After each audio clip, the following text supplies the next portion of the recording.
Audio Jungle.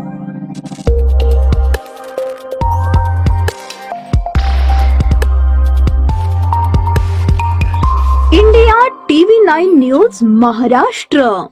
खरेदी केलेल्या शेतजमिनीच्या खरेदी दस्तास प्राप्त हरकतीचे निकाल लावून खरेदीची नोंद ग्राह्य धरून 7/12 उतार्यावर तक्रारदाराच्या आईचे नाव लावून देण्यासाठी खासगी चालकाकरवी 7,000 रुपयांची लाच स्वीकारल्याप्रकरणी एसीबी पथकानं एका महिला मंडल अधिकाऱ्याविरुद्ध गुन्हा दाखल केला आहे.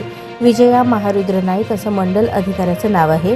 त्या सांगोला तहसील कार्यालयाकडे नेमणुकीस होत्या.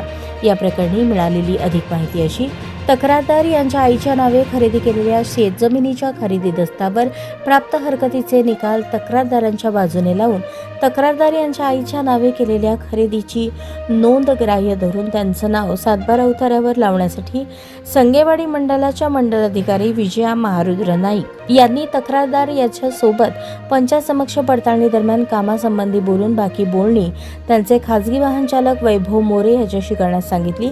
त्यावेळी वैभव मोरे यांनी तक्रारदार यांना कामाचे मंडळ अधिकारी विजया नाईक यांच्याकरता तडजोड यांची 7,000 रुपये लाचेची मागणी करून लाच रक्कम लवकर घेऊन येण्यास सांगितले. वैभव मोरे यांनी मंडळ अधिकारी नाईक यांच्या वतीने केलेल्या लाच मागणीबद्दल नाईक यांची पंचांसमक्ष पडताळणी केली असता त्यांनी त्यांचे खासगी वाहनाचे चालक वैभव मोरे यांनी केलेल्या लाचमागणीस दुजोरा देऊन अपराधास प्रोत्साहन दिले. या प्रकरणी लाचलुचपत प्रतिबंधक विभाग सोलापूर कार्यालयाकडे आलेल्या तक्रारीची पडताळणी करून सापळा अधिकारी पोलीस निरीक्षक रवींद्र लांभाते यांच्या पथकाने गुरुवारी सापळा रचला. त्यानंतर करण्यात आलेल्या सापळा कारवाई दरम्यान मंडळ अधिकारी नाईक यांच्या खासगी वाहनाचे चालक वैभव मोरे यांनी तक्रारदार यांच्याकडून 7,000 रुपयांची मागणी करून रक्कम स्वतः स्वीकारली असता त्यांना रंगेहात पकडण्यात आले. या कारवाईने तहसील कार्यालय परिसरात खळबळ उडाली.